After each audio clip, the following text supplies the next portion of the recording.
আমি শুরুতে বলবো যে তোমরা ডাক্তার হও, কিন্তু এমন ডাক্তার হও না যে ডাক্তার তার পেমেন্ট ব্যতীত রোগী মারা যাচ্ছে কিন্তু তার অপারেশনে হাত দিবে না। এমন ডাক্তার তোমরা হও না, পারবে না ইনশাল্লাহ? ইনশাল্লাহ।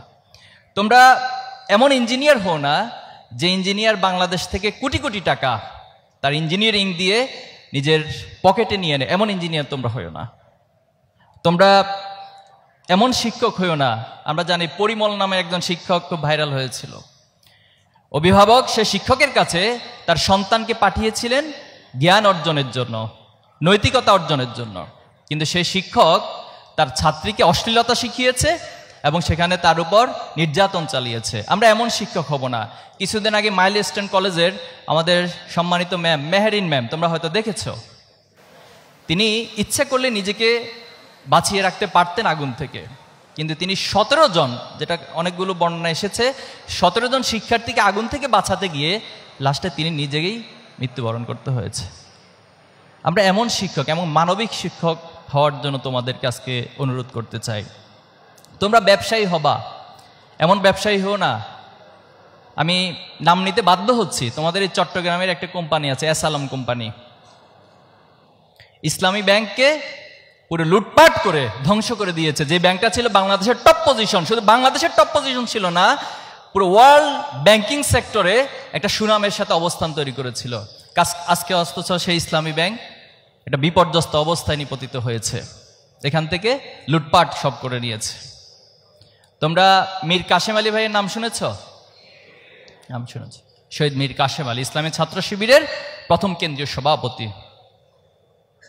তিনি উদ্যোক্তা হয়ে এই বাংলাদেশকে স্বপ্ন দেখিয়েছেন।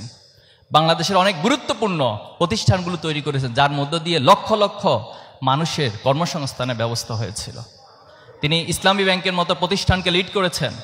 আজকে ইবনে সিনা যে প্রতিষ্ঠান রয়েছে, অনেকগুলো তাদের উইংস রয়েছে, সবগুলো প্রতিষ্ঠানকে লিড করেছে। তোমরা যারা সেন্ট মার্টিন গিয়েছ, খুবই মজার একটা তথ্য দিই তোমাদেরকে, জানা দরকার তোমাদের।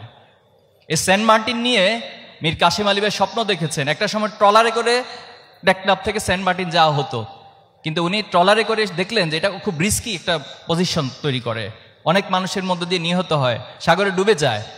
তখন তিনি দেশের সেরা এবং দেশের বাইরে থেকেও সেরা ইঞ্জিনিয়ারদেরকে নিয়ে এসে, এখন যে তোমরা শিপে করে যাও, কেয়ারি সিন্দাবাদ অথবা আরও যে শিপগুলো তৈরি হয়েছে, দীর্ঘদিন গবেষণা করে পর্যালোচনা করে এই শিপমেন্ট প্রথম আবিষ্কার করেছিল অথবা প্রথম ধারণা দিয়েছিল মীর কাশেম আলী ভাইয়েরা।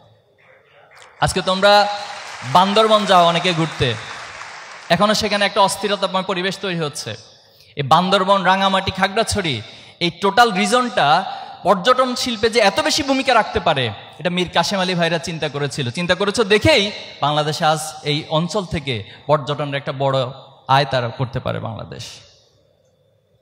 তাহলে আমরা দুর্ভাগ্য এই জাতি মীর কাশেম আলীকে মিথ্যা অপবাদ দিয়ে, প্রোপাগান্ডা চালিয়ে বিচারিক হত্যাকাণ্ডের মাধ্যমে ওনার হত্যা করেছেন।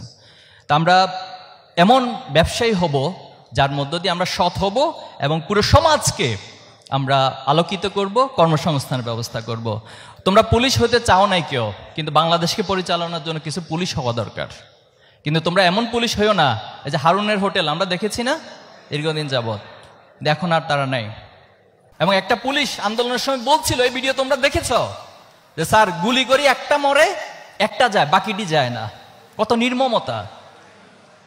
যাত্রাবাড়িতে তোমরা দেখেছো কিভাবে করে গুলি চালানো হয়েছে। শুধু যাত্রাবাড়ি কেন, এই চট্টগ্রামে গুলি চালানো হয়েছে আমাদের ভাইদের উপর, বোনদের উপর। ন্যূনতম মানবিকতা তাদের মাঝে কাজ করে নাই। তাদেরকে নিয়োগ দেওয়া হয়েছিল রাষ্ট্রের নাগরিকদের হেফাজতের জন্য, সিকিউরিটি দেওয়ার জন্য, তাদের অধিকার সংরক্ষণের জন্য, অথচ তারা আমাদের পকেটের টাকা, ট্যাক্সের টাকায় তারা চাকরি করে বেতন নেয়, আর সেই টাকা দিয়ে আমাদের গুলি চালিয়েছে। তোমরা আবু সাইদকে দেখেছ কিভাবে করে গুলি করে একটা জলজন্ত মানুষকে পুরো লাইভ টেলিকাস্ট করে মেরে ফেলা হয়েছে।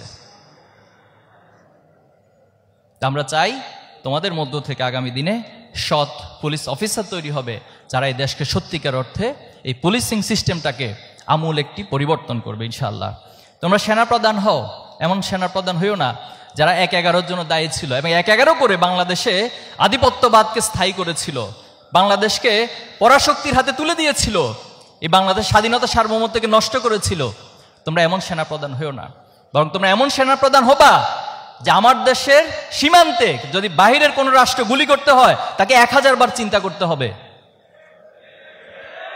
আমার দেশের কাঁটাতারের উপর ফেলানিকে হত্যা করে ঝুলিয়ে রাখবে, তুমি যখন সেনাপ্রধান হবা এরকম দুঃসাহস যেন কেউ করতে না পারে। তুমি এমন সেনাপ্রধান হতে হবে তোমাকে। তুমি এমপি হবা, দেখেছি না আমরা কত 15 বছর কেমন এমপি ছিল ওবায়দুল কাদের, তিনিও একজন এমপি। বাংলাদেশে মমতাজও একজন এমপি। তারা আমাদের দেশের রাষ্ট্রের এত গুরুত্বপূর্ণ জায়গা থেকে সংসদে বসে সেখানে গান গাইতো, বিনোদন তারা নিত। এমন এমপি ছিল তাকে এভাবে স্ক্রিপ্ট দেওয়া হয়েছে, তার বাসা থেকে স্ক্রিপ্ট লিখে দেওয়া হয়েছে, অথচ সেই স্ক্রিপ্ট পড়তে পড়তে ওনার দাঁত মাইক সব ভেঙে যাচ্ছে, এরপরে তিনি পড়তে পারছেন না। এমন ব্যক্তিগুলো আমাদেরকে এতদিন এমপি হয়ে লিড করছেন, তাদের সম্পদের পাহাড় তৈরি করেছেন। গত 15 বছর যে পরিমাণ অর্থ বাংলাদেশের এমপি মন্ত্রীরা বাংলাদেশ থেকে পাচার করছে, বাংলাদেশের 4 বার বাজেটের সমপরিমাণ অর্থ তারা এখান থেকে লুটপাট করে নিয়ে গেছে। অথচ ছোট্ট একটা দেশ এত কষ্ট করে এত পরিশ্রম করে মানুষগুলো, অথচ তাদের পকেটে সেই টাকাগুলোকে লুটপাট করে আজকে বেগম পাড়া তৈরি করেছে, বড় বড় প্রাসাদ তৈরি করেছে বাংলাদেশের বাইরে বিভিন্ন জায়গায়। তাহলে তোমরা এমন এমপি হয়েও না, তোমরা প্রধানমন্ত্রী হবা ইনশাআল্লাহ, কিন্তু তোমরা হাসিনার মতো প্রধানমন্ত্রী হয়েও না, যিনি তার দেশের মানুষকে বলছে, এখন অডিও রেকর্ডগুলো সব আসছে, যা ইচ্ছে হত্যা করো, বলছে যত মারা প্রয়োজন তত মেরে ফেলো, এরপর আমার ক্ষমতা টিকিয়ে রাখতে হবে। তোমরা এমন প্রধানমন্ত্রী হয়েও না। তোমরা বর্তমান সময়ে আনোয়ার ইব্রাহিম মালয়েশিয়াকে নেতৃত্ব দিচ্ছে, এরদোয়ান তুরস্ককে নেতৃত্ব দিচ্ছে। তোমরা ওমরের মতো প্রধানমন্ত্রী হবা, যে ওমর দিনের বেলায় ঘুমাতেন না, যে কোনো প্রজা বা কোনো রাষ্ট্রের নাগরিক যদি আমার কাছে অধিকারের জন্য আসে আর আমি যদি দিনের বেলা ঘুমিয়ে থাকি, তাহলে তারা তো অধিকার ছাড়া তাদের কাছে চলে যেতে হবে। আবার তিনি রাতের বেলায় ঘুমাতেন না, রাতের বেলা চিন্তা করতেন আমি যদি ঘুমাই আর আমার একটা রাষ্ট্রের যদি একটা কুকুরও না খেয়ে যদি মারা যায়, তাহলে কাল কিয়ামতের দিন আমি আল্লাহর কাছে কি জবাব দিব। তোমরা এই অনুভূতি সম্পন্ন প্রধানমন্ত্রী হবা। যেদিন বাংলাদেশে অনুভূতি সম্পন্ন প্রধানমন্ত্রী হবে, সেদিন সত্যিকার অর্থে বাংলাদেশে আবু সাইদ, মুগ্ধ, শান্ত, ওয়াসিম তাদের স্বপ্ন বাস্তবায়িত হবে।